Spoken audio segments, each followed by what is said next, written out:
Alright. सो हम GDM को 2 classes में करेंगे। आज हम क्लिनिकल एस्पेक्ट थोड़ा कर लेते हैं, कंसिडरिंग हिस्ट्री, एग्जामिनेशन, इन्वेस्टिगेशन, थोड़ा बहुत मैनेजमेंट। उसके जो सेकेंड क्लास होगी उसमें मैं आपको सारे के उसकी थ्योरेटिकल एस्पेक्ट रिगार्डिंग ये जो होता है ड्यूरिंग लेबर, उसकी मैनेजमेंट या डीके, वो सारा थ्योरेटिकल एस्पेक्ट, मोर अबाउट जो थोड़ी सी और एंडोक्राइन प्रॉब्लम्स होती है मैटरनल पीटरनल मेडिसिन को लेकर, थायराइड और वो सारा। तो इस तरीके से हम करेंगे। आज थोड़ा क्लिनिकल एस्पेक्ट कर लेते हैं ताकि मेन तो काफी ज्यादा फॉर एक्सटेंडेड टॉक्स आपके लिए वो बहुत मैटर करके, कौन सी कॉम्प्लिकेशन क्यों हो रही है फीटल एंड मैटरनल, उसके पीछे थ्योरी क्या है, मैटरनल कॉम्प्लिकेशंस में उसकी मैनेजमेंट क्या है, इंसुलिन की डोजेस, वो सब जब तक क्लैरिटी माइंड में नहीं होगी, हैव कॉन्फिडेंस कि आप वहां पर वो जिसे कहते हैं ना एग्जामिनर की आंखों में आंखें डाल के बहुत कुछ जस्टिफाई कर सको। तो इसलिए वो सारा भी कवर होना बहुत इंपॉर्टेंट है। ठीक है, सो पहले हम जवेरिया से शुरू कर लेते हैं। जवेरिया सबसे पहले आई है क्लास में। So history examination invest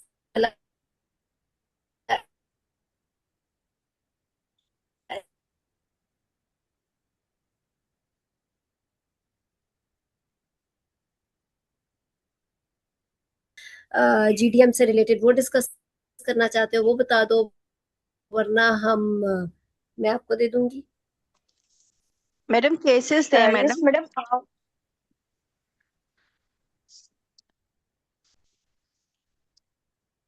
history दे मैडम दूं? जीडीएम के केसेस थे मैडम, क्योंकि केसेस हम करेंगे ना, थ्योरी तो काफी पढ़ी है, सबने पढ़ी है।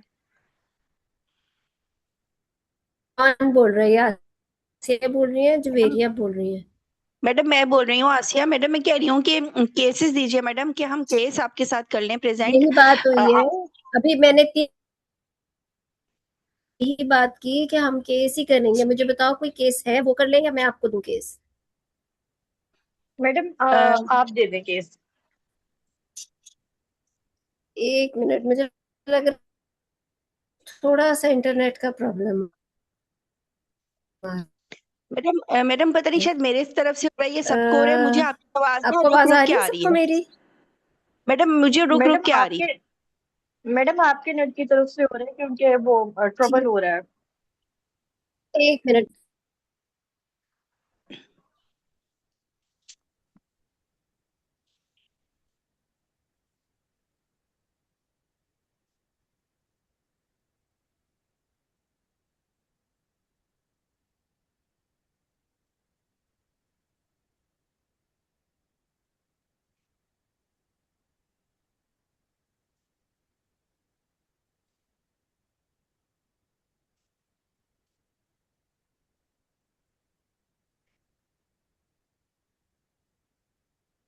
चले, आई होप अब बेहतर हो जाए जी।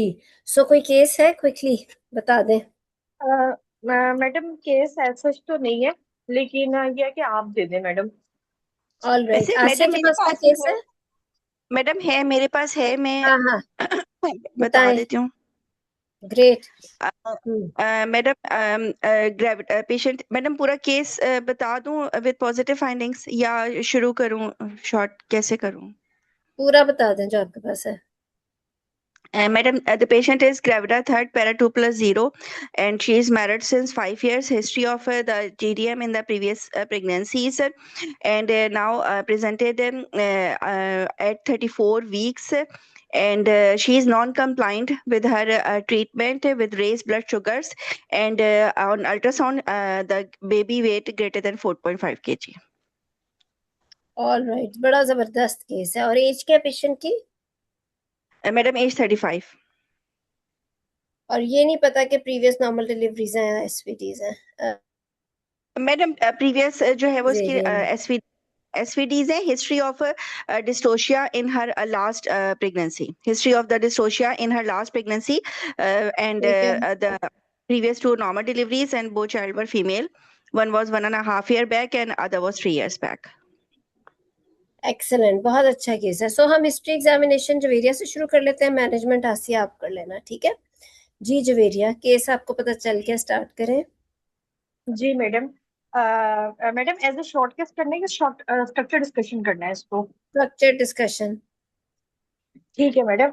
Madam I have read the scenario and I'm ready for the structured discussion. After which introduction confirmation of the case, I will ask the missing demographic details, including the name and the parity, last childborn, last menstrual period, shorty, and the regularity of the cycle, education, and the occupation status. After that, as my patient presented at 34 weeks and with the raised blood sugar levels, I will inquire about the onset, duration, progression of this condition, and then I will inquire about the current symptoms.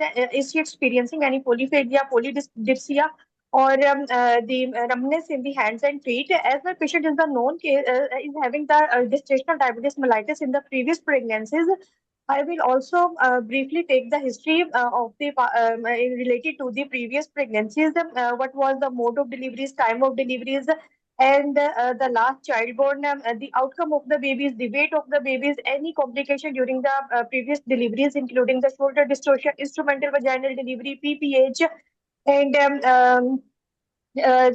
any blood transfusion history. Then I will inquire about current pregnancy details, how it was conceived by ovulation, induction, or spontaneous conception. Is there any complication up till now so far, including the first trimester complications, the fever, flu, rash, and pregnancy-induced hypertension or the gestational diabetes mellitus, thyroid, and dating scan or the anomaly scan has been done or not, the serial growth scan has been done or not, and how is the fetal movements?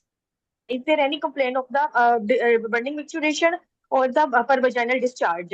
Then any medical or the surgical history of concern or the family history of the diabetes, hypertension, or any other significant histories. The drug allergies history, socioeconomic status of the patient, and and I will also inquire what treatment or what investigation has been taken up till now. Madam, I am done with my history. Now I will proceed towards the examination with the consent of my patient. Vitals, blood pressure, respiratory temperature, and BMI of the patient. General physical examination to look for the pallor, jaundice, lymph node palpable or not, orodental hygiene, thyroid palpable or not, breast and chest examination, and then do the specifically of static examination to look for the fundal height and the live presentation, estimated fetal weight, and also the liquor volume. And then I will also the fetal heart sounds. And I will also feel for the any uterine contraction present or not. Madam, I am done with my examination. ठीक है, investigation अभी आपसे पूछते हैं। आपका बहुत ही short था और इस वजह से थोड़ा इनकम्प्लीट था। Your speech is very good और बड़ी क्लैरिटी है। थोड़ा सा पैटर्न और प्रिपरेशन, और देखो जीडीएम इस वक्त जो आपको सिनेरियो तकरीबन कंप्लीट सिनेरियो मिला हुआ है, यानी we know it's a case of complicated diabetes mellitus. We yet to know that it's GDM or it's chronic diabetes. So हर इस तरह के केस में आपने एक अपना पैटर्न स्पेसिफाई कर लेना। You start off to rule out case, is she a known case of diabetes before pregnancy? If she is, then you have to rule out each and everything. देखो बेशक हमारे पास patient clinic पे भी जब आता है तो हम उसे 10 मिनट से ज़्यादा टाइम कई दफ़ा नहीं दे सक रहे होते, क्योंकि ऑब्वियसली क्लिनिक चल रहा है, और या फिर ओपीडी, स्पेशली जो आपका गवर्नमेंट हॉस्पिटल का ओपीडी है, if you are there to see around like 50 patients in a day, तो आप उसे शायद 5-10 मिनट से ज़्यादा तो नहीं दे सकते ना उस पेशेंट को। लेकिन वो जो 5-10 मिनट हैं, आप इतने ज़्यादा प्रिसाइज हो कि आप हर चीज़ कवर भी कर रहे हो, उस पेशेंट का हर एस्पेक्ट कुछ मिस ना हो। If she is chronic diabetic, quickly you have to check कि क्रॉनिक डायबिटीज की कोई कॉम्प्लिकेशन तो नहीं है रिगार्डिंग आई, हार्ट और किडनी। आप उसे कहोगे कि I would like to know that she got diabetes during pregnancy और she had it before the start of pregnancy. if it is there, then for how many years she knows that she is diabetic, and if she ever got her eye checkup, heart checkup, and renal checkup done, and what treatment she was taking before pregnancy. If she was on oral hypoglycemics, was she shifted to insulin from the start of pregnancy, or she was on glucose from the start, and what was her HbA1c at the start of pregnancy, to explain to the patient regarding prognosis and possibilities of the possible complications that can happen to the baby. Okay. Okay. So your first statement after seeing the scenario is that you have to check if she is already known case of diabetes or not. If she is, then in less than 10 seconds you can tell the examiner कि patient मेरा पहले से diabetic है, तो मुझे उसका mother से related क्या पॉसिबल कॉम्प्लिकेशंस उसमें हो सकती है, क्योंकि डायबिटीज कैन ओनली एक्ट, अगर क्रोनिक डायबिटीज है वो आई, हार्ट या किडनी के ऊपर इफेक्ट करेगी, लिवर और चीज़ों का पूछने का फ़ायदा नहीं है. सो यस, उसके रेटिनोपैथी हो सकती है, उसकी कार्डियक प्रॉब्लम हो सकती है, या उसकी कोई किडनी का प्रॉब्लम हो सकता है, और वो भी हमें वैसे पता है कि 10 साल के बाद होता है, बट अगेन बिकॉज कई दफ़ा पेशेंट्स को कई साल पता ही नहीं होता कि वो डायबिटिक हैं, तो इसलिए it's better to rule that out. So in 10-20 seconds you can say कि मुझे मदर की ये बात है. Number 2, if she is chronic diabetic, उसका HbA1c हुआ था या नहीं. Obviously we will get to know कि अगर उसका HbA1c स्टार्ट ऑफ प्रेगनेंसी में 8% है, तो हमें पता है कि 10% चांस है कि कंजेनिटल एबनॉर्मेलिटीज बेबी की डेवलप होंगी, चाहे आगे जाके HbA1c ठीक भी हो जाए. नंबर 2 ये कि अगर HbA1c 10% है, तो 25% चांस है कि उसके बच्चे के अंदर कंजेनिटल एबनॉर्मेलिटीज हो सकती है. You should know these incidences. जब आप एक 10 सेकेंड्स की स्टेटमेंट बोल रहे हो, उसका पूरा बैकग्राउंड जब तक आपके पास नहीं होगा, आप वहां पर बैठ के कुछ जस्टिफाई नहीं कर सकते हो. एग्जामिनर आपसे एक लफ्ज बोले, आप जब इंसिडेंसेस के साथ उस चीज को जस्टिफाई करोगे, तो वो आप सोच नहीं सकते कितना ज़बरदस्त आपका स्टेशन पे स्कोरिंग हो सकती है मार्क्स की. इसीलिए भी जैसे बात हुई, मैं आसिया से भी कह रही थी, yes clinical scenarios are very very important, but if we have time, like अगर हमारे पास 2-3-4 महीने हैं बिफोर द नेक्स्ट एग्जाम, तो देर इज़ नो हार्म कि आप जो बात वहाँ बैठ के कर रहे हो, उसके पीछे आपका एक स्ट्रॉन्ग बैकग्राउंड जब तक नहीं होगा ना, you can not pass this exam. मैं हर क्लास में कहती हूँ कि जब तक आपको अपने सामने बैठे हुए एग्जामिनर्स इतने इतने से ना लगे, आपका कॉन्फिडेंस लेवल बहुत ज़्यादा नहीं होगा, तब तक आप वहाँ बैठ के इतने सीनियर लोगों को जस्टिफाई नहीं कर सकते अपनी चीज़ें. और ये कॉन्फिडेंस लेवल लेने के लिए आपको अपनी बैकग्राउंड नॉलेज इतनी, आप सोच नहीं सकते हो ये डायबिटीज़ जो है, इसकी कितनी अनलिमिटेड नॉलेज है. सिर्फ आप अगर मैक्रोसोमिया कोई ले लो, तो इसकी कितनी लंबी थ्योरी है कि why macrosomia develop in diabetes. अगर आप कार्डियक डिजीज कोई ले लो, तो सेप्टल हाइपरट्रोफी क्यों होती है डायबिटिक मदर में, बच्चे के अंदर, और एटसेट्रा. इसके इलेक्ट्रोलाइट्स जो पोटेशियम एंड ऑल, वहाँ पे I have seen examiners doing this to the candidate कि patient is there with diabetes, and examiner चाहे खुद ही अपनी मर्जी से ऐड कर ले कि patient presented with vomiting as well, और वो फॉर नो रीजन, हालांकि पेशेंट डीके का है ही नहीं, ज़ाहिर टाइप 2 में किधर डीके होना है, लेकिन वो एग्जामिनर ने जब कंफ्यूज करना है कैंडिडेट को, तो वो किस तरीके से कोई भी एक सिम्टम ऐड करके वाइवा कहाँ से कहाँ ले जाके उसको कंफ्यूज करके, और शायद 2 या 4 नंबर से ज्यादा नहीं उस स्टेशन पे देते. So you should know exactly कि एग्जामिनर ने अगर कोई सिम्टम भी बोल दिया, या कुछ डायबिटीज, अनीमिया, फाइब्रॉइड, ये वो चीजें हैं जिसमें सीधा सीधा केस पास नहीं हो सकता. अगर बहुत सीधा केस जा रहा होगा, एग्जामिनर डेफिनेटली उसको ट्विस्ट करेगा, और क्योंकि हर बंदा ये करके आया हुआ है अनीमिया, डायबिटीज, और इसकी जितनी किताबें पकड़ लो, उससे आपको नई नई बातें मिलेंगी डायबिटीज में. इंसुलिन के पीछे क्या थ्योरी है, मिटरनल कॉम्प्लिकेशंस के पीछे एक एक कॉम्प्लिकेशन के ऊपर पूरा पूरा चैप्टर है, मतलब इतनी डिटेल्स हैं कि ये चीज़ क्यों है, इसकी मैनेजमेंट कैसे है, इसकी electrolyte. So you can never go and sit in an exam and appear even in the clinical stations if you don't have a good theoretical background. एक चीज, दूसरी चीज ये कि मैंने इसलिए साथ ही कहा diabetes, we can not just talk about diabetes. Diabetes के साथ बहुत सारी चीजें इंटरलिंक्ड है. फ्रैंकली डायबिटीज के साथ हाइपरटेंशन भी बहुत ज्यादा इंटरलिंक्ड है, क्योंकि ये सारी कार्डियोवैस्कुलर डिजीजेज है एक्चुअली. डायबिटिक्स कई दफ़ा हाइपोथायरॉइड भी होते हैं. वो रीज़न क्या है इसके पीछे जाके अगर हम लिंक बनाए, तो हमारे कंट्री में साउथ एशिया रीजन के अंदर पीसीओ बहुत ज़्यादा है. अब तो उसका नाम भी बदल के पॉली एंडोक्राइन मेटाबॉलिक डिसऑर्डर हो चुके हैं. बट द थिंग इज के वो उसकी वजह से वी नो के पीसीओ अगर है, तो उसमें more than 12% are hypothyroid, and because PCO है तो उसमें जीडीएम पीआईएच कितना ज़्यादा है, तो इसलिए थायराइड. सो जब आप एक चीज़ बोलो, आपको उसकी बैकग्राउंड और क्लिनिकल लिंक्स पता हो, when ever you're sitting in your clinic और इन योर एग्जाम और इन द ओपीडी, आप जब तक उस पेशेंट को उन सारे एस्पेक्ट से इन अ क्विक वे, यानी 10-10 सेकेंड है आपके पास, ऐसे नहीं है कि आप घंटा लगा के उस पेशेंट को ही दे दो.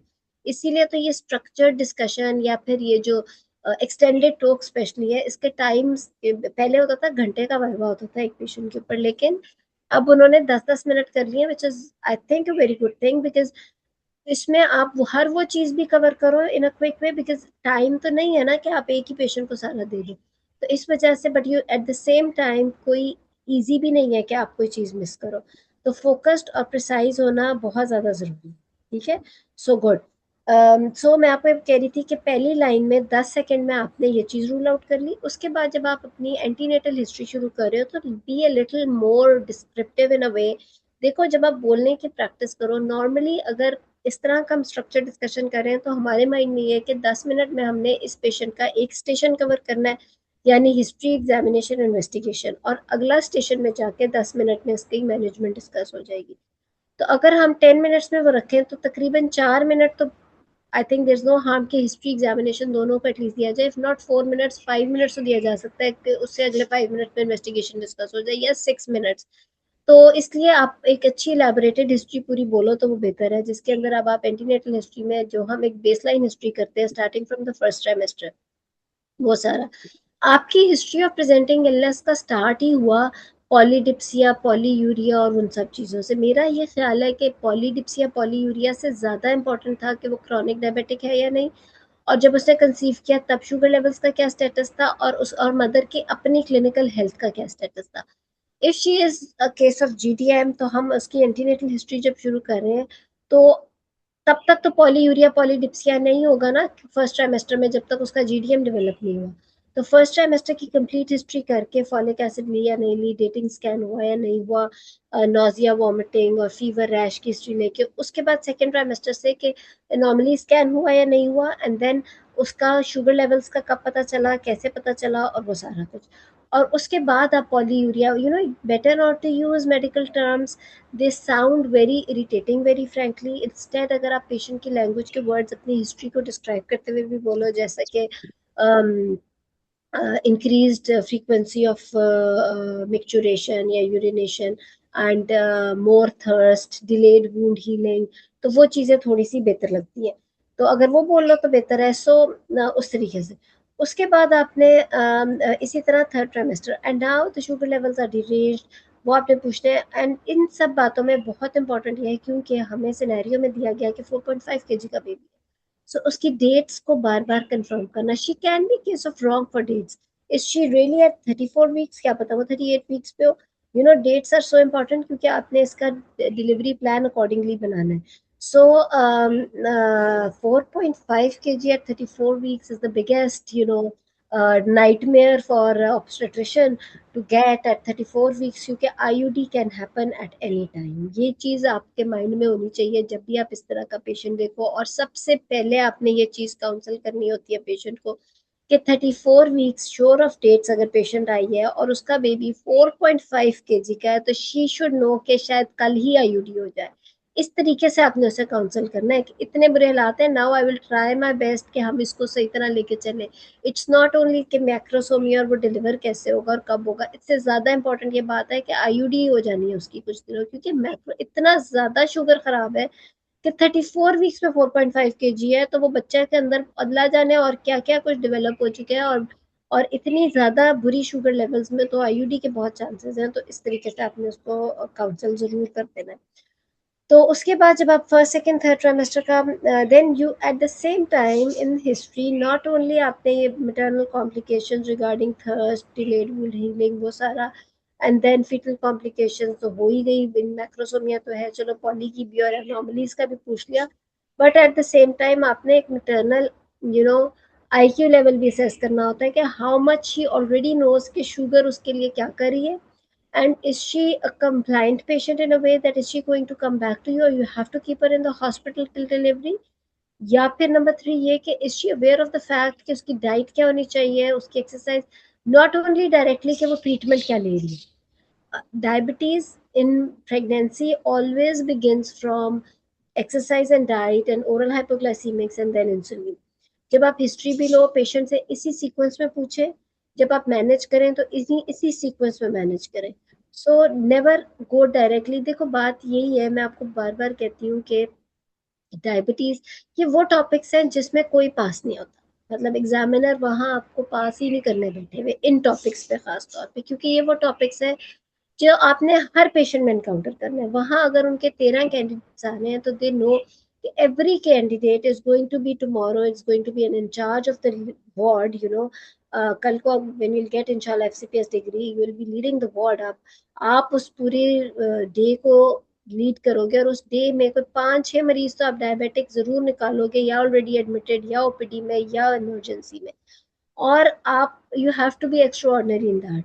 अब उन 13 कैंडिडेट्स में जो कैंडिडेट कोई चीज मिस नहीं, हर कैंडिडेट बोलेगा वहां पे, डायबिटीज की तैयारी हर कोई पूरी करके गया होता है, बट उसमें छोटी छोटी बातें हैं जो कैंडिडेट को डिफरेंट बनाएंगी, और जो जिसकी वजह से वो सिर्फ पास होगा। आई एम टेलिंग यू, डिफरेंट होने से you not get it 80% marks. ये वो टॉपिक्स हैं जो जिसमें माफी है ही नहीं, और जिसमें एग्जामिनर के ऊपर इतनी जिम्मेदारी होती है कि वो they have to keep a difference के एक जनरल प्रैक्टिशनर या नॉन ऑब्स्टेट्रिकल फील्ड का बंदा अगर GDM डील कर रहा है और एक स्पेशलिस्ट डील कर रहा है, एक फेलो वहां पे बैठ के डील कर रहा है, तो देयर हैज टू बी एक जमीन आसमान का डिफरेंस। और वही डिफरेंस देखने वो एग्जाम में बैठे हैं, और जहां पर उन्हें वो डिफरेंस नजर आएगा सिर्फ वही पास होगा।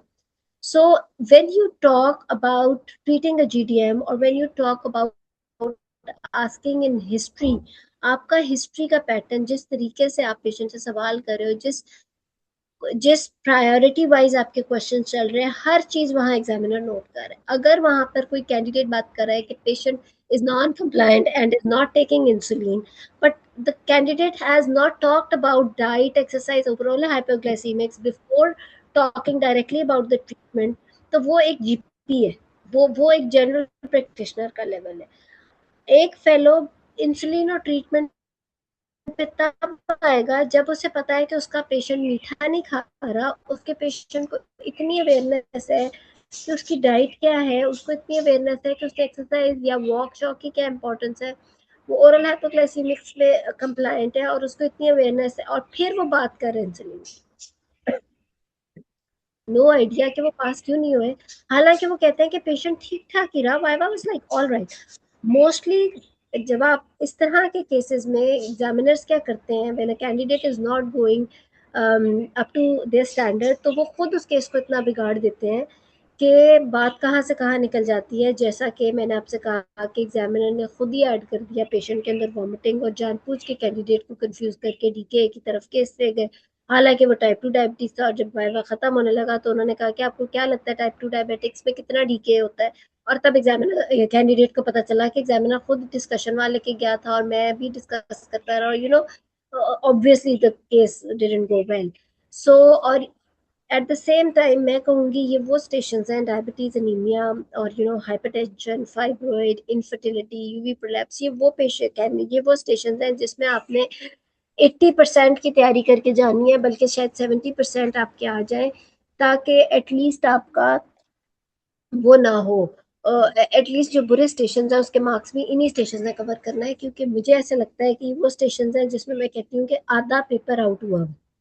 तो हर चीज इसमें हिस्ट्री को प्लीज इतनी इंपॉर्टेंस देनी है। The way you are asking question, वहाँ एग्जामिनर सिर्फ वहाँ हिस्ट्री बैठ के सुनते हैं और उन्हें पता होता है आगे उन्होंने वाइवा कैसा लेके जाना है। सो आप जिस तरीके से इस हिस्ट्री को लेके जा रहे हो, आपने किस टाइम पे डायबिटीज, क्रॉनिक डायबिटीज को रूल आउट किया, आपने किस टाइम पर मेटर्नल कॉम्प्लिकेशंस, फीटल कॉम्प्लिकेशंस को पेशेंट के देखो, आप हिस्ट्री में साथ साथ रूल आउट करते जा रहे हो कि क्या ये पेशेंट घर भेज के मॉनिटर करने वाली है या ये पेशेंट हॉस्पिटल में रखने वाली है, और अगर ये हॉस्पिटल में रखने वाली है तो क्या ये मैं इसको अगले महीना, 1.5-2 महीने अपने पास रखूंगी till the time of delivery. ये सारी चीजें आपकी हिस्ट्री के IQ से रूल आउट हो जानी चाहिए। तो फिर उसके बाद, and this is exactly you all do when you are sitting in your OPD, I know you all do it like that, you assess patient as a whole कि अब मैंने इसका करना क्या है, कि ये एडमिशन बनता है या नहीं बनता। अगर एडमिशन बनता है तो obviously it should be justified, unjustified admission तो आप नहीं कर सकते हो ना, इसलिए your seniors also decide sometimes कि पेशेंट को वाकई एडमिट होना चाहिए नहीं। सो द थिंग इज के ये सारी चीजें हिस्ट्री में। उसके बाद जब आप आते हो एग्जामिनेशन में, general physical examination was important, but मैं आपको बार बार कहूंगी क्रॉनिक डायबिटीज का कार्डियोवैस्कुलर डिजीज से बहुत ताल्लुक है, इसलिए हमने हार्ट डिजीज की बात की। मोस्टली क्रॉनिक डायबिटिक्स या डायबिटीज वाले पेशेंट्स को हाइपरटेंशन भी डेवलप हो जाता है, क्योंकि ये दोनों डिजीजेस पीछे जाके माइक्रोवैस्कुलर लेवल पे लिंक्ड होती हैं। तो yes, blood pressure was important. Sometimes few examiners और फ्यू फिजिशियंस सजेस्ट अस कि chronic diabetic या डायबिटीज में आप जेवीपी भी देखें to rule out a cardiac disease in mother, और एक सुपरफिशियल सा cardiovascular examination is important, and then the obstetrical examination के अंदर आप ने ठीक किया, बट बार बार वही बातें, छोटी छोटी बातें वहाँ नोट होती हैं जिसके अंदर आपका जब आप ऑस्कल्टेशन पे चले गए हो जिसके अंदर आपने बेबी की हार्ट बीट देख ली है, तो going back and talking about uterine contractions didn't sound good. So आप इसको हमेशा इंस्पेक्शन, पेल्पेशन और ऑस्कल्टेशन से ही चलते हो, इंस्टेड के आप इंस्पेक्शन, पेल्पेशन और इंस्पेक्शन, ऑस्कल्टेशन और पेल्पेशन पे चले जाओ। तो इस सीक्वेंस में your sequence matters a lot. आप याद रखो जब आप एग्जाम में बैठे हुए हो, किस सीक्वेंस में, किस प्रायोरिटी पे पेशेंट से सवाल कर रहे हो, किस प्रायोरिटी से एग्जामिन कर रहे हो, किस प्रायोरिटी से इन्वेस्टिगेशंस मांग रहे हो, किस प्रायोरिटी से आप एग्जामिनर को बता रहे हो, और किस प्रायोरिटी से पेशेंट को मैनेजमेंट ऑप्शंस बता रहे हो। Examiner will not say anything in between, वो सिर्फ नोट करते हैं कि आपकी प्रायोरिटी क्या है, आपने 1 2 3 करके कैसे चले हो। कोई इन्वेस्टिगेशन है, ऑब्वियसली लीस्ट इंटरवेंशन वाली हम सबसे पहले बोलते हैं, और ज़्यादा इंटरवेंशन वाली उसके बाद, मतलब छोटी छोटी चीज़ें वहाँ पे नोट हो रही होती हैं। इसीलिए knowledge matters a lot. Eight the same time मैं हर एग्जाम में, हर क्लास में कहती हूँ, knowledge skill attitude, your knowledge is important. Attitude में आ जाता है कि किस प्रायोरिटी की बेस पे आप एग्जामिनर्स को बता रहे हो या पेशेंट से बात कर रहे हो। सो इसको आपने इसी तरीके से लेके चलना है। हिस्ट्री में मैंने 2 3 बातें आपकी और भी नोट की थी जिसके अंदर आपने, आई don't know why you talked about ovulation, induction and spontaneous conception. Patient is not a case of infertility. She is married for 5 years and she's gravida 3. कोई भी अननेसेसरी बात आप हिस्ट्री में बोलोगे उस 10 मिनट के स्टेशन में, it's going to give you negative marking, I am telling you. मुझे ऐसे लगता है कि वो -1 -2 नहीं -5 कराएगा आपका, because it means you're not present there, and how can you not be present while sitting in front of your patient? आप पेशेंट के सामने प्रेजेंस ऑफ माइंड के बगैर नहीं बैठ सकते। आपने कहा कि I would like to know whether she got the pregnancy is a spontaneous pregnancy और she conceived after ovulation induction. ऐसा क्यों आपके माइंड में आ गया? She is 35, she is married for 5 years, पहले 2 उसके बच्चे हैं, नाउ शी इज ग्रेविडा 3। हमें तो कॉन्ट्रासेप्शन के बारे में पूछना चाहिए कि उसने कभी प्रैक्टिस की या नहीं की। तो unnecessary questions are, and especially this type of questions are definitely going to give you negative marking. सारा impression वहाँ खराब हो जाता है। और दूसरी चीज़ ये कि ओव्यूलेशन इंडक्शन या स्पॉन्टेनियस कंसेप्शन या वो चीज़ें आप तब करोगे जब पेशेंट का maybe last child born 10 years पहले का है, या she is married for like 7 years and she is primary gravida, या maybe even if she is married for 7 years she is gravida 2 और पिछला बच्चा 6 साल पहले है, और अब कि कोई एफर्ट उसे करनी पड़ी, that's a good question to ask in that case, because that will give you some relevance in a way कि maybe she was a case of PCO. If she was a case of PCO तो हो सकता है कि इसने देर से इसलिए conceive किया, और फिर हम उसकी थोड़ी सी हिस्ट्री ले सकते हैं। Then we may need to rule out many other things regarding PCO, जैसा कि जीडीएम इसको डेवलप हो गया तो शायद मैं इसको थायराइड का टेस्ट भी कराना चाहूँ, या जस्टिफाइड होगा कि एक्सेट्रा एक्सेट्रा। तो इस वजह से आप उसको उस तरीके से लेके चलोगे। सो इसलिए examination other than that was not bad. आपका ऑब्स्टेट्रिकल एग्जामिनेशन बहुत अच्छा था, मेरा ख्याल है आपने काफ़ी कुछ अच्छा कवर भी किया था। किसी ने कोई और चीज़ इसमें ऐड करनी है या कोई क्वेश्चन करना है तो कर लें, फिर हम इन्वेस्टिगेशंस पे आते हैं। जी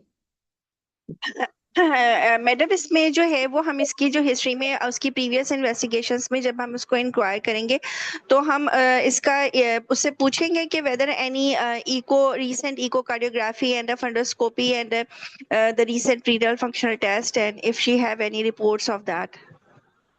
this is a very good question. इससे मेरे जहन में एक और सवाल भी आया, वो भी डिस्कस करेंगे। ये तो रहा मैटरनल से रिलेटेड आसिया का क्वेश्चन। आप इन्वेस्टिगेशंस ना बोलो कि किडनी के टेस्ट या फीटो, आप बस उससे ये पूछोगे कि कोई आई का चेकअप। देखो, एक तो पेशेंट है जिसका पता नहीं है कि वो जीडीएम है या क्रॉनिक है, वो कैसे पता चलेगा? अगर उस पेशेंट का कोई ब्लड शुगर का रिकॉर्ड फर्स्ट ट्राइमेस्टर का आपके पास मौजूद है और वो नॉर्मल है, तो इसका मतलब है कि वो क्रॉनिक डायबिटिक नहीं है। अगर फर्स्ट ट्राइमेस्टर का शुगर का रिकॉर्ड या बिफोर प्रेगनेंसी का शुगर का रिकॉर्ड नहीं मौजूद, तो we will treat her has chronic diabetic unless proven otherwise. यानी कि प्रेगनेंसी के बाद जब तक प्रूव नहीं हो जाता कि she is not chronic diabetic, तब तक हम उस चीज़ को वो नहीं कर सकते, हम उसको लेबल नहीं कर सकते। सो अगर हमारे पास कोई पिछला रिकॉर्ड नहीं है तो we will treat her as chronic diabetic. Pregnancy के बाद जाके पता चलेगा कि वो है कि नहीं है। अगर रिकॉर्ड है और फर्स्ट ट्राइमेस्टर में ही ज़्यादा था HbA1c, या उसका बिफोर प्रेगनेंसी शुगर रिकॉर्ड है and she is already known case of diabetes, वो क्रॉनिक डायबिटिक है। सो इस तरीके से हम रूल आउट करते हैं कि पेशेंट क्रॉनिक डायबिटिक है या GDM है। अगर हमें नहीं पता वो GDM है या नहीं, और वो chronic diabetic for timing label हो रही है, या वो नॉन केस ऑफ डायबिटीज है ऑलरेडी, तो हमने उससे शुरू में इन्वेस्टिगेशन पूछने की जरूरत नहीं है। सिर्फ सवाल पूछ लो कि कोई हार्ट का, आई का या किडनी का चेकअप हुआ है लास्ट 6 मंथ्स में या नहीं हुआ, एंड दैट इज इट। इससे जो दूसरा क्वेश्चन मेरे माइंड में आया, अच्छा अगर वो GDM है तो फिर पूछने की जरूरत नहीं है। GDM के अंदर मिटरनल आई, हार्ट और किडनी के मसले नहीं होते, ठीक है। GDM जो है वो जेस्टेशनल रिलेटेड प्रॉब्लम है, कम अरसे की प्रॉब्लम है, इसलिए वो मदर की आई, हार्ट और किडनी को अफेक्ट नहीं करता। दूसरा सवाल मेरे पास ये आया कि आप लोग ये पूछ सकते हो कि क्या वो मदर को, आज मेरे सॉरी चैट वाले जो क्वेश्चंस है ना वो कुछ अपीयर नहीं हो रहे, इस वजह से ठहर मैं कोशिश करती हूँ हो जाए। आप लोग अगर हैंड रेस करके कर लो तो फिर हम वो डिस्कस कर लेंगे, तो इसी तरह बीच में पूछ के। अगर इसी तरह के केस में GDM या क्रॉनिक डायबिटिक है, और कुछ लोग ड्यूरिंग क्लासेस ये भी क्वेश्चन करते हैं कि बेबी की एको का सवाल करना है नहीं करना। आई विल नॉट से कि GDM में या क्रॉनिक डायबिटिक में बेबी के एको का सवाल करो। बेबी के एको का सवाल आपने सिर्फ तब करना है जब मदर ही के पिछले किसी प्रेगनेंसी में बेबी का कोई हार्ट डिजीज का बेबी हुआ, यानी previous history of cardiac baby in previous pregnancies in the same woman, number 1। Number 2 ये कि मदर में या फादर में या फर्स्ट डिग्री में, हार्ट डिग्री, फर्स्ट डिग्री मतलब आने वाले बेबी में, यानी मदर फादर या सिबलिंग के अंदर हार्ट डिजीज का ऑलरेडी नोन फैमिली हिस्ट्री है हार्ट डिजीज की, तो फीटल एको की हम बात कर सकते हैं। GDM के अंदर अगर आपको लगता है कि हार्ट को इवेलुएट बहुत ज़रूरी है करना, कि उसका HbA1c बहुत ज़्यादा था, जैसे 8% था फर्स्ट ट्राइमेस्टर में, तो फिर भी मैं तो रिकमेंड नहीं करूंगी फीटल एको। मैं तो यही कहूंगी कि 22 वीक्स में, बिटवीन 21-22 वीक्स में अगर आप एक अच्छा सोनोलॉजिस्ट से नॉर्मली स्कैन कराओ तो हार्ट का बहुत ज़बरदस्त आपको शेडो आता है, जिसके अंदर आपको 4 चेम्बर्स, वाल्व्स, सेप्टा, वो सारी चीज़ और आपको 10 नज़र आती है। तो रिकमेंडेड नहीं है कि हर एक में आप फीटल एको रिकमेंड करो। और fetal echo again is not an easy thing to be done, because एक तो करने वाले लोग भी कम है, उसके अलावा it's an expensive thing to do. तो जो जिस चीज़ की वाकई ज़रूरत है उसमें फीटल एको सिर्फ तब जब पहले किसी प्रेगनेंसी में कोई बेबी कार्डियक एनोमली का हो, या मदर या फादर में, या इसी आने वाले बेबी के किसी सिबलिंग में हार्ट डिजीज रह चुकी हो, तो फिर आप कराते हो, ठीक है।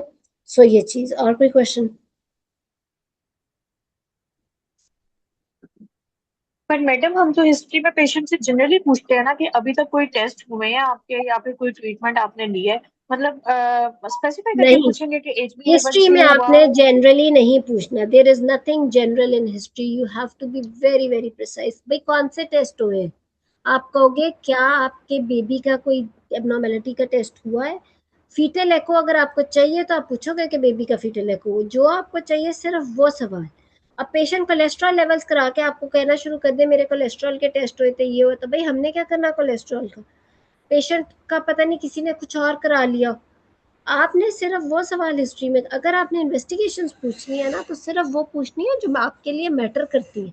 यही तो एग्जाम है, यही तो आपका कई दफा आप क्लिनिक में बैठे होते हैं, you don't have time, patient wants to discuss cholesterol levels with you for no reason, then you tell the patient that these don't matter at the time.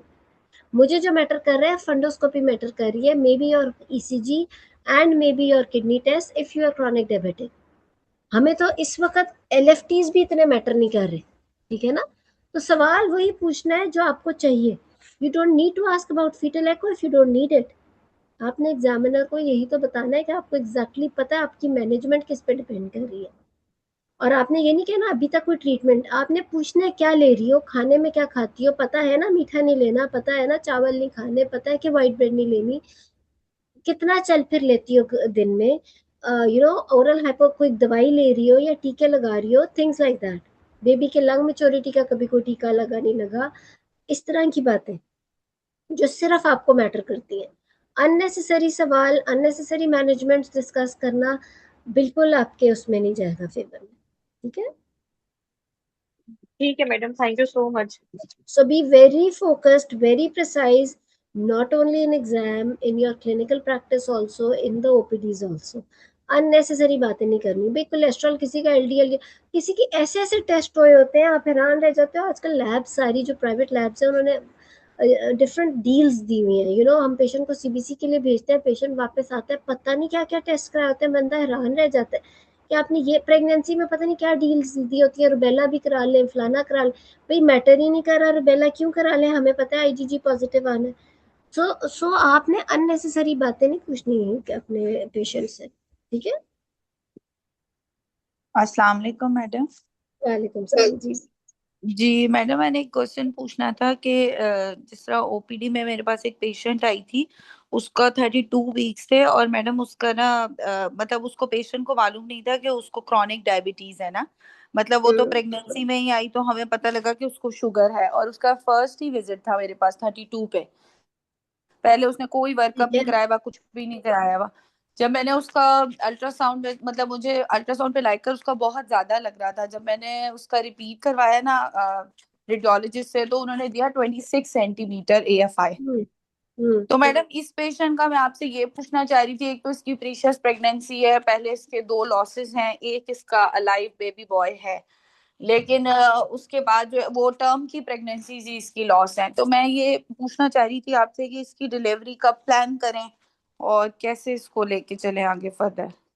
ये जो सारे पॉसिबल सिनेरियोज है ना, मैं आपको बताती हूँ, जिसके अंदर आज हम मैक्रोसोमिया तो कर ही ले रहे हैं, लेकिन increase Likert, precious pregnancy, recurrent pregnancy loss with GDM, ये सारी चीज़ें जो है ना, ज़ाहिर है बिकॉज अभी तो 1 आवर की क्लास है, तो हम अगली क्लास में ये सारी चीज़ें with little bit of theory added to it, हम जेनिटल एब्नॉर्मेलिटी वाला बेबी विद जीडीएम, ये सारा हम इंशाल्लाह कवर करेंगे, ठीक है।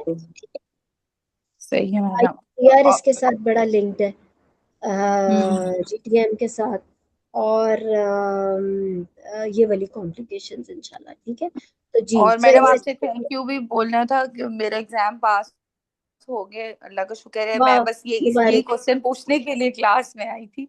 मैंने आपके अगली बहुत क्लास सारे में लेक्चर हम ये सुने। सारे पता है, दिस क्लास इज नॉट, मैं इसलिए हमेशा जब भी बात करती हूँ मैं कहती हूँ कि ना सिर्फ कि आप एग्जाम में बैठ के बात करो, मेरी मेरी जी कोशिश होती है कि क्लिनिकल प्रैक्टिस, एग्जाम इज बहुत छोटा सेगमेंट इन आवर लाइफ। जी आप बिल्कुल। आगे जाके जब क्लिनिक में बैठते हो और you are all in all, और आपके सामने इतने सारे अटेंडेंट्स होते हैं, और फ्रैंकली अब तो बहुत ही अवेयरनेस आ गई है पेशेंट्स में, गलत किस्म की, न वे कि वो पहले चैट जीपीटी पे डाल कर आए होते हैं आपके पास, और वो सब ऐसी कुछ ऐसी पता। बातें कर रहे होते हैं कि आप सर पीट रहे होते हो कि इनको मैं कैसे कहूँ कि इस चीज़ को छोड़ें और मेरे से फोकस बात करें, क्योंकि बाहर भी बहुत सारे पेशेंट्स बैठे हैं। तो द थिंग इज कि आपने, लेकिन एट द सेम टाइम आपने उस पेशेंट को भी सेटिस्फाई करना है, और हम्म। क्लिनिकली भी उसका कोई एस्पेक्ट मिस नहीं करना, ताकि ओवरऑल आउटकम ठीक रहे उस पेशेंट का। तो तो इस वजह से जब तक आपको हर चीज़ की क्लैरिटी नहीं होगी, एक्चुअली एग्जाम इसी चीज़ की प्रैक्टिस है। एग्जामिनर्स वहाँ पे हम्म। ये बैठने, आपको हुआ होगा आइडिया बहुत मुझे तो सारे। लगता है मैडम कि एग्जाम बहुत आसान है, प्रैक्टिकल लाइफ एग्जैक्टली बहुत exactly, मुश्किल है। एग्जामिनर वहां पे बिल्कुल ये देखने नहीं बैठे कि आपको पता कितना है इस टॉपिक के बारे में। वो ये जी देखने के लिए बैठे हैं कि आप अगले बंदे को कितना कॉन्फिडेंटली सेटिस्फाई करके भेज रहे हो। They just sit there quietly and observe you, और वो सिर्फ ये देख रहे होते हैं कि आपको अपनी क्लैरिटी कितनी है चीज़ों की, जस्टिफाई आप कितना कर सकते हो, और कितने फर्म हो अपने डिसीजंस के लिए। When you know, for example अभी बात हुई, तो when you know that you are not going to discuss unnecessary things with the patient, you should be very confident about it. उसकी वो रिपोर्टें बंद करके साइड पे रखो, just talk about what you actually need. आपने उसके अलावा की बातें करके अपना भी टाइम वेस्ट करना है, उसका भी। हमने हर उस चीज की बात करनी है और वो इन्वेस्टिगेशन करानी है जो आपकी मैनेजमेंट पे इफेक्ट करे। बाकी हो सकता है जो उसके कोलेस्ट्रॉल लेवल अब है, बाद में 3 महीने बाद कुछ और हो, हमने अभी तो वैसे ही कुछ नहीं करना उसके बारे में। Etcetera etcetera, there are many other. आपके पास पेशेंट्स आजकल डिफरेंट प्राइवेट लैब्स में ऐसी ऐसी डील्स दी होती हैं कि वो पेशेंट सीबीसी कराने जाता है, वो उसके thyroid, parathyroid, cholesterol, calcium, sodium level पूरी एक किताब बना के आपके सामने आ जाते हैं। तो सबसे पहले तो वो रिपोर्टें साइड पे रख दो ना, कि चलो आपका हेल्थ प्रोफाइल हो गया, इसको साइड पे रखें, मुझे तो इस वक्त ये बात करनी है आपसे, ठीक है, जो वाकई मैटर कर रहा है उसके अंदर। तो एग्जामिनर वहाँ पे एक तरह से आपकी यही प्रैक्टिस देख रहा होता है कि चाहे आप, मैं बार बार कहती हूँ कि ओपीडीज जो गवर्नमेंट ओपीडीज है वो बहुत ज़्यादा बड़ी जिम्मेदारी होता है प्रॉबेबली क्लिनिकल प्रैक्टिस से, क्योंकि वो पेशेंट्स शायद दोबारा नहीं आ सकते आपके पास। और दूसरी बात ये कि बहुत ज़्यादा रश में बैठ के आपने देखना होता है। सो आप जब तक फोकस्ड और प्रिसाइज नहीं होंगे और जब तक एग्जामिनर को ये नज़र नहीं आएगा कि ये बंदा फोकस्ड और प्रिसाइज है, तब तक वो आपको पास ही नहीं करते, ठीक है। इस वजह से मैं तो ये कहती हूँ, अभी जैसे सॉरी आईफोन लिखा आ रहा है, आपका नाम क्या है? सदफ, मैडम सदफ, सदफ हाँ हाँ, सदफ ने मैं काफी केसेस भी प्रेजेंट करते रहे हो। जी। सो सदफ की तरह आई स्टिल नो इस वक्त जितने लोग अटेंड कर रहे हैं उसमें से दो तीन तो मैं खुद भी जानती हूँ जो के क्लिनिकल प्रैक्टिस करने वाले लोग हैं, and you they are not there as candidates. तो विच इसलिए मेरी जितनी भी मैं बात करती हूँ, मेरा दिल होता है कि हम मिल के क्लिनिकल प्रैक्टिस, आप भी मैं भी, even I also learn a lot from your questions. तो हम मिल के क्लिनिकल प्रैक्टिस में भी इम्प्रूवमेंट है। तो these classes are actually not only for the candidates, ये आगे के लिए भी बड़े, मुझे लगता है कि टिप्स और ट्रिक्स वाली क्लासेस होती हैं। तो जी ये जो मैडम। आज तो हम ज़्यादा हिस्ट्री एग्जामिनेशन इन्वेस्टिगेशन पे फोकस कर रहे हैं, अभी आसिया ने भी मैनेजमेंट करनी है, तो पता नहीं, मुझे लगता है आसिया का शायद डिस्कनेक्ट ही हो गया। नहीं, Asiya is there. So the thing is के उसके बाद ये जो सारे, जिस तरह हमने लास्ट टाइम फाइब्रॉइड के सारे पॉसिबल सिनेरियोज किए थे, इस तरीके से हम करेंगे। बल्कि आई वुड लाइक कि जितने एग्जाम कैंडिडेट्स हैं वो ये सब पॉसिबल कॉम्प्लिकेशंस की मैनेजमेंट्स बोले बारी बारी, तो ताकि प्रैक्टिस भी हो जाएगी और तो उसमें मैं चीज़ें साथ साथ हम मिलके ऐड करते रहेंगे, ठीक है। सो जवेरिया, जवेरिया इन्वेस्टिगेशंस बताएं क्या मांगेंगे? Yes, madam. I need the basic health profile, including date, blood count with date and time for hemoglobin, platelet, total leukocyte count, and the red blood cell indices. Then I need the blood group with RA status, viral serology, hepatitis B, C, anti-HIV antibodies, and midstream urine analysis for pus protein and sugar, and madam, blood sugar levels if available of my patient, or HbA1c if done, and the OGTT if done in during this pregnancy. And madam, I need to review the previous scan, dating scan, anomaly scan, or the serial growth scans, and I also need the recent scan for the for the gestational age, presentation, live, fetal heart rate, and fetal biometry, and also the placenta localization and the Likert volumes. And madam, in the specific investigations, then madam, as she is the madam, then further investigations will depend upon these investigations. अगर मुझे madam HbA1c raised मिलता है या फिर chronic diabetes patient की मिलती है, then I would be going for the liver function test, renal function test of the patient, or the fundoscopy of the patient. Okay, so आपने ऐसे नहीं बोलना कि मेरी फर्दर इन्वेस्टिगेशन ये हो सकती है, इस तरह नहीं। अच्छा, एक मुझे बताओ, आपने सीबीसी के वक्त क्या Okay, क्या madam. मांगा था? Madam, hemoglobin, platelet, total leukocyte count, and red blood cell indices. All right. अच्छा, मैं आपको एक बात बताती हूँ, जब आप इन्वेस्टिगेशन मांगो, make things very very easy. आप डिटेल्स तब बोलो बहुत ज़्यादा, जैसे आपने यूरिन के वक्त का शुगर, यूरिन नहीं, urine examination for sugar and protein, आप इस तरह Sugar, ना protein, and मांगो। आप pus. नहीं, Okay. आपने जब इन्वेस्टिगेशंस मांगनी है बेसलाइन, खास तौर पे देखो, आपने टाइम भी सेव करना है। आपको क्या पता कि वो एकदम से यूरिन में कुछ और भी मांगना चाहे एग्जामिनर, मे बी वो कहे आपने कीटोन्स क्यों नहीं पूछे, आपने जो है पता नहीं ऑक्सलेट क्यों नहीं पूछे, एक्सेट्रा एक्सेट्रा। तो क्यों इस तरह, आप अपने आप को बहुत सिंपल रखो। आपको, मुझे ब्लड ग्रुप चाहिए, पेशेंट का blood group and RH factor, आपको सीबीसी चाहिए सिर्फ हीमोग्लोबिन, प्लेटलेट और टीएलसी के लिए। Don't talk about RBC indices. भाई फिर आपने पेरिफेरल स्मेयर क्यों नहीं मांगा, फिर आपने और चीज़ें क्यों नहीं मांगी, एक्सेट्रा एक्सेट्रा। तो आपने बेसिक बात करनी है, जो जो एग्जामिनर का दिल करेगा वहाँ रोक के पूछेगा। जैसे आपने सिर्फ कहना है यूरिन कंप्लीट एग्जामिनेशन, एग्जामिनर आपसे कहेगा किसके लिए चाहिए, तो कह दो कि मुझे पर्टिकुलरली पस सेल्स के लिए चाहिए। शुगर अगर आपको चाहिए, मैं तो शुगर की बात ही करूंगी यूरिन में, मैं तो कहूँगी पस सेल्स और नाइट्रेट्स में भी, proteins is okay, to talk about proteins because patient हो सकता है कि diabetic या cardiovascular problem, hypertension, चलो protein भी rule out हो जाए. So अगर एग्जामिनर का है, वरना just ask for urine complete examination, ठीक है. उसके बाद आप उसके बाद अच्छा, फिर आपने कहा HbA1c, तो बताया HbA1c कब का? She is at 34 weeks. Does this HbA1c in third trimester matter to you? Number one. Number two, if not, then किस trimester का HbA1c चाहिए? नंबर 3 ये कि GTT इस सिनेरियो में पहले ही लिखा हुआ है कि she is there with the raised blood sugar level, तो क्या अब आप उसको GTT भी कराओगे? GTT तो कोई लैब करेगी नहीं जब पहले शुगर लेवल ज्यादा है. क्योंकि GTT में आपने 75 ग्राम ग्लूकोज भी पिलानी है, तो वो तो कोई भी नहीं पिलाएगा अगर शुगर लेवल्स ऑलरेडी ज्यादा है. तो ये 2-3 चीजें बड़ी मैटर कर रही हैं. ये आपने बिल्कुल गलत मांगा. उसके बाद आपने उसका मांगा, क्या उसे कहते हैं, स्कैन्स की बात हम करते हैं. फिर आपने कहा कि अगर वो क्रॉनिक, भाई अभी तक हिस्ट्री में आपको ये नहीं पता चला कि उसको क्रॉनिक डायबिटिक है या नहीं, तो आप ये नहीं कह सकते हो कि मेरा ये, भाई ये तो आपने देखना है ना कि वो क्रॉनिक डायबिटिक है नहीं, कि आपने RFTs मांगने हैं नहीं मांगने. तो वो तो हम रूल आउट, वो मैंने आपको पहले ही बताया कि अगर तो पेशेंट आपको कोई रिकॉर्ड देगी पहले पिछला फर्स्ट ट्राइमेस्टर का या बिफोर प्रेगनेंसी का शुगर का, तो ही पता लग सकता है कि वो क्रॉनिक डायबिटिक है या नहीं.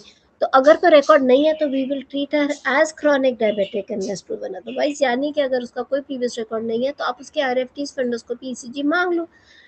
अगर वो ओरल हाइपोग्लाइसीमिक्स पे ऑलरेडी है तो फिर हम LFTs भी मांगेंगे, ठीक है. तो ये चीजें, तो इसलिए इन्वेस्टिगेशंस मैडम डायबिटिक. मैडम जी, इसमें मतलब मैंने इस तरह पूछा था OGTT और HbA1c का कि if ever done in this pregnancy, तो मैडम ऐसे भी नहीं पूछना कि मतलब OGTT इस एवर प्रेगनेंसी से डन इज पहले कभी ओके. हुआ हो. ओके, OGTT एवर डन आप कह सकते हो, लेकिन फिर भी उसकी इतनी इंपॉर्टेंस नहीं है, क्योंकि हो सकता है कि 28 वीक्स पे GTT नॉर्मल हो, लेकिन अब तो वो आई है रेज ब्लड शुगर लेवल के साथ. इंस्टेड अगर आप यस HbA1c आप कैसे मांगोगे, मुझे ये बताओ.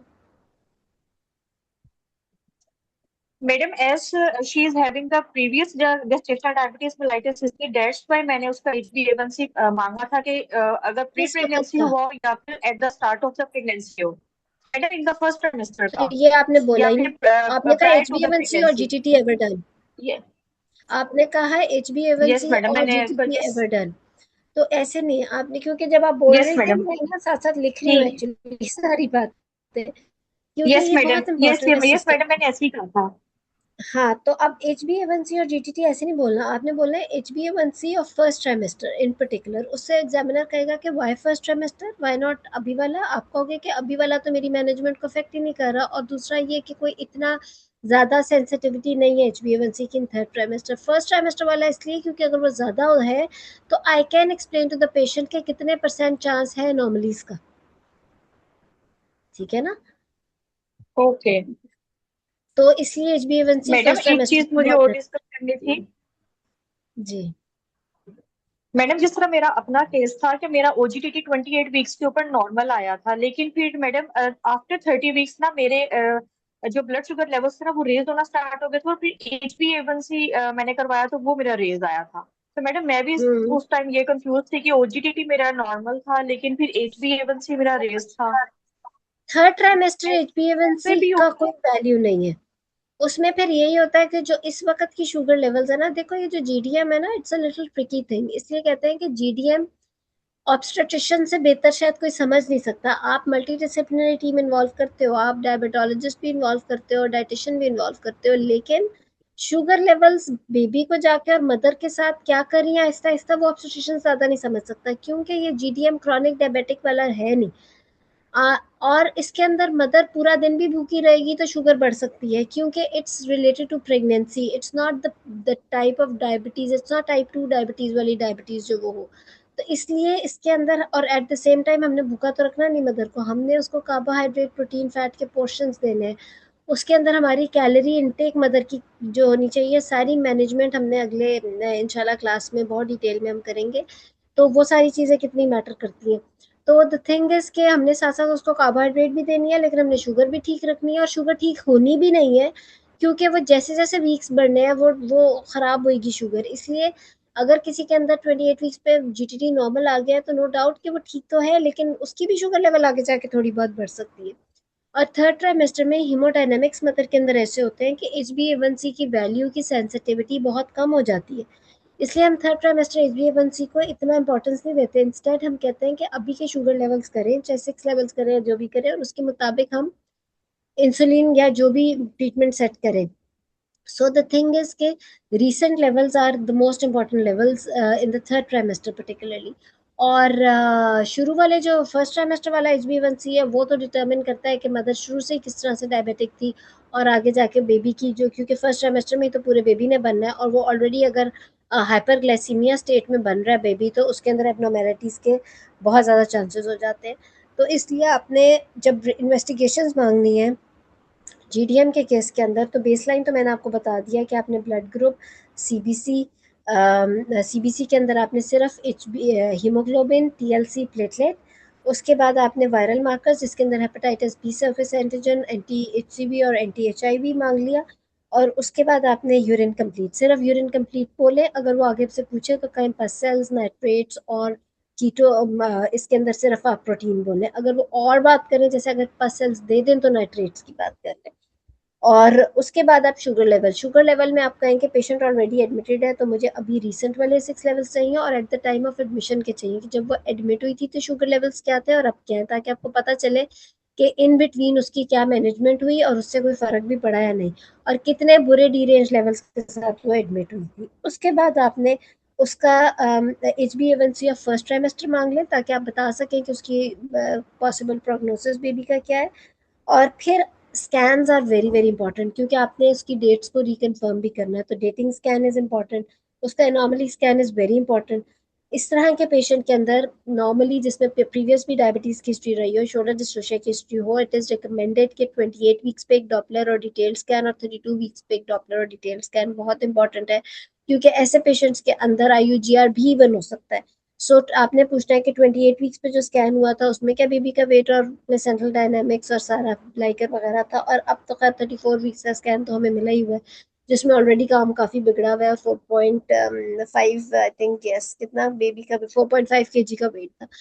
सो द थिंग इज कि वो सारी तो इस तरीके से आपने स्कैन का पूछ लेना है, और फिर आपने बात करनी है कि पेशेंट के आपको पहले से शुगर लेवल्स का नहीं पता, तो इसलिए आपने उसकी फंडोस्कोपी, ECG और RFTs कराने। She was on oral hyperglycaemics और she is already taking oral hyperglycaemics, इसलिए आपने उसके LFTs भी कराने। और उसके अलावा treatment ticket, ECG, CTG, foetal kick count chart, CTG, treatment ticket, और उसका स्कैन की तो हमने बात करनी, बाय फिजिकल और डॉक्टर। ठीक है। Madam excuse me doctor. SOGP thyroid profile कभी कहती है? It is a good idea. हमारे के कंट्री में it's better to get thyroid profile done in patients who get GDM. वही बात है, इसका लिंक पीछे से बनता है PCO से। PCO के अंदर इंसिडेंस है हाइपोथायरॉइड का। Hypothyroid and GDM are very much interlinked, so there is no harm thyroid profile भी कराएं, क्योंकि ऐसा ना हो कि थायराइड काफ़ी बिगड़ा हुआ और आगे जाके प्रॉब्लम हो जाए। सो SOGP वाला idea in particular for our country is applicable and justifiable. जी। मैडम इसको हम एक्सक्यूज मी कैसे मैम। जस्टिफाई करेंगे कि due to the links with the PCOs, madam इस तरह जस्टिफाई करेंगे हम इसलिए थायराइड प्रोफाइल आप मांग रहे कहोगे हैं? कि ये GDM की development is can be linked to the metabolic syndrome which includes hypothyroid, and mostly diabetics get hypertension as well as the thyroid disease, so there is no harm कि हम morbidity बढ़ने के बजाय एक thyroid profile भी करा लें। Excuse me ठीक है, madam. Thank you so madam much इस मैडम। पेशेंट में हम मैडम इस पेशेंट में हम जो है यूट्राइन आर्टरी डॉपलर जब करवाते हैं अराउंड 20 to 24 वीक्स, और अगर वो नॉर्मल आता है इस पर्टिकुलर पेशेंट में, तो फिर हम क्या दोबारा उसको 28 वीक्स में इसका यूट्राइन Yes, रिपीट yes, करवाएंगे? 28 और 32 पे आपने डॉपलर जरूर कराना है, बेशक यूट्राइन आर्टरी डॉपलर नॉर्मल है। Okay. Uterine artery Doppler gives you an idea only that that the baby may develop IUGR, but it is not confirmation of everything. जैसे हम it's not 100% confirmation, but if there are risk factors, जो कि guideline हमें recommend करती है कि 28 और 32 weeks में स्पेशली chronic diabetics के अंदर आपने डॉपलर कराना है। और अगर 32 या 34 वीक्स का डॉपलर बिल्कुल नॉर्मल है और अल्ट्रासाउंड नॉर्मल है, फिर you don't need to repeat the doppler after that. Okay madam. ठीक है, और बताएं। सो आसिया, नेक्स्ट में हमने सारी मैनेजमेंट्स करनी है। पहले हमने इसकी मैनेजमेंट करनी है और फिर all the possible scenarios related to GDM, जिसकी मैं साथ साथ आपको थ्योरेटिकल लिंक भी क्विकली बताती रहूंगी। लेकिन आई थिंक एक दफा हिस्ट्री एग्जामिनेशन इन्वेस्टिगेशंस का ये सारा कवर करना भी बहुत जरूरी है। जी आसिया। नेक्स्ट क्लास में मैडम मैं समरी प्रेजेंट करके मैनेजमेंट स्टार्ट कर दूंगी। That is a great idea. इस सिनेरियो को वैसे तो मैंने भी लिखा हुआ है, लेकिन एक से लिख लें ताकि हमारा मैडम मेरे पास सिनेरियो ना लिखा मिस हुआ है, हो। मैंने पॉजिटिव फाइंडिंग्स परफेक्ट। लिख ली है, मैं आपको प्रेजेंट कर एज ए दूंगी क्लास भी मैं समरी। अपलोड कर दूंगी यूट्यूब पे, और फिर अगली क्लास इसकी भी कंटिन्यूएशन होगी। फर्स्ट चाहे हाफ एन आवर में हम आसिया के साथ डिस्कस कर लेंगे, नेक्स्ट हाफ एन आवर में जो सारी पॉसिबल इससे लिंक्ड कॉम्प्लिकेशंस या सिनेरियोज हैं जीडीएम से लेकर, जैसा कि मैक्रोसोमिया तो इसमें डिस्कस हो जाएगा, पॉलीहाइड्रोएमनियोस, रिकरेंट प्रेगनेंसी लॉस के साथ जीडीएम, अब आईयूजीआर, कंजेनिटल एब्नॉर्मेलिटीज विद जीडीएम, और लेबर में इंसुलिन, और वो सारा कुछ, और पोस्टमार्टम, वो सारा फिर हम डिस्कस कर लेंगे ताकि पूरा मैडम मैडम डीके भी करवाइएगा जरूर, डायबिटिक डीके पे भी कीटोएसिडोसिस। टच करेंगे। हाँ, देयर इज नो हार्म कि how you are going to go along with that. होता नहीं है टाइप 2 डायबिटिक्स या जीडीएम में, बट हो भी जाता है। ठीक है, सो वो भी पता होना चाहिए। ठीक है, मैडम सो मेरा एक गुड। ओके। इन्वेस्टिगेशन से रिलेटेड क्वेश्चन है। हम्म। मैडम जिस तरह भी हमने कहा है कि इसकी प्रीवियस जीडीएम की हिस्ट्री थी, इसलिए हमने अम्बिलिकल आर्टरी डॉपलर्स मांगे हैं। लेकिन मैडम अगर बिल्कुल नो, स्मूथ होती प्रेगनेंसी और सॉरी, पिछले इसलिए नहीं मांगे, इसलिए नहीं मांगे। हमें ये इंडिकेशन मिली कि प्रीवियस जीडीएम की हिस्ट्री थी, तो हो सकता है ये क्रॉनिक डायबिटिक हो। हमें पता नहीं है कि ये जीडीएम है या क्रॉनिक डायबिटिक है। अगर किसी पेशेंट की प्रीवियस नहीं भी जीडीएम की हिस्ट्री, और हमें नहीं पता कि वो क्रॉनिक डायबिटिक है या नहीं, and we are treating her as chronic diabetic unless proven otherwise, तो हम 28 वीक्स और 32 वीक्स पर डॉपलर मांगेंगे। आई होप आपको मेरी बात समझ आई। ठीक है। और madam, yes madam, yes madam. और मैडम अगर इस प्रेगनेंसी में सिर्फ जीडीएम डायग्नोज होता है, फिर नहीं मांगेंगे ना हम डॉपलर्स? फिर नहीं मांगेंगे। अगर आपके पास फर्स्ट ट्राइमेस्टर HbA1c बताता है कि ये क्रॉनिक डायबिटिक नहीं थी, या बिफोर प्रेगनेंसी के कोई शुगर लेवल बताता है कि she was not chronic diabetic, और ये जीडीएम डायग्नोज हुआ है जीटीटी के बाद या आफ्टर 20 वीक्स, तो फिर इसका मतलब फिर you don't need to get the dopplers done at 20। Dopplers are only done in patients who have chronic diabetes. जी मैडम अगर शाइस्ता। जी। मैडम अगर प्रीवियस प्रेगनेंसी में उसको जीडीएम था और इस प्रेगनेंसी में भी उसको रेस्ट शुगर लेवल्स आ रहे हैं, लेकिन इन बिटवीन उसने कोई फॉलोअप नहीं किया, कोई चेकअप्स नहीं करवाया और पता नहीं चला कि ये स्टेब्लिश डायबिटीज है, तो अब इस जी। प्रेगनेंसी में हम उसको क्रोनिक डायबिटीज लेंगे या yes, GDM recurrent yes, GDM लेंगे? क्रॉनिक ही ट्रीट करेंगे जब तक के बाद में जाके नहीं पता चल जाता कि ये जीडीएम था या क्रॉनिक। और हम उसकी सारी इन्वेस्टिगेशंस वही क्रोनिक वाली करवाएंगे, हाँ, बिल्कुल बिल्कुल। जीडीएम वगैरह हर चीज। ठीक है जी शाइस्ता। ये अस्सलाम बड़ा वालेकुम। इंपॉर्टेंट क्वेश्चन है, एग्जाम में बड़ी बहस होती है कि आपका पेशेंट कौन सा टाइप ऑफ डायबिटीज है। It's type 1, no it's not type 1, इसको बचपन की तो डायबिटीज है। It's type 2, you don't know type 2 है यस कि नहीं। मैडम। It's GDM. इस पे तो सारा वाइवा इस पे निकल जाता है। सबसे पहले टाइप ऑफ डायबिटीज तो यस बताएं। मैडम। कैंडिडेट को नॉट ट्रीट अ पेशेंट जब तक आपको टाइप ऑफ डायबिटीज नहीं पता कि पेशेंट को कौन सी है। ठीक है ना। अस्सलाम वालेकुम मैडम। यस मैडम, मेरा शॉर्ट केस भी था। आई होप क्लैरिटी हो गई मैडम है इसका। जी। मैडम ग्रेविटा 3 थी, प्रीवियस हिस्ट्री में जो है वो जीडीएम था, वो इंसुलिन प्रीवियस में भी लगे थे। फिर जो है वो उसने जो है ना बाद में एसवीटी हुई और उसके बाद से कोई फॉलो अप नहीं लिया, फिर उसका एक अबॉर्शन हो गया था और अब जो है वो 34 वीक्स पे थी। और उसको जो है ना रिसेंटली जीडीएम डायग्नोस हुआ क्योंकि जो है वो उसका पोली आया था स्कैन पे, तो ठीक है उसने शुगर लेवल्स करवाई और वो रेस थी और फास्टिंग में 200 समथिंग थी। तो मैम जी। अभी उसको डीएम कंसिडर करेंगे या फिर टाइप 2 कंसिडर करेंगे कि वो बिल्कुल ही नॉन कंप्लाइंट थी और उसने टाइप 2 डेवलप कर लिया था तभी उसका अबॉर्शन था, और अभी आई क्योंकि through will out. Again explain, मैं दोबारा एक्सप्लेन करती हूँ।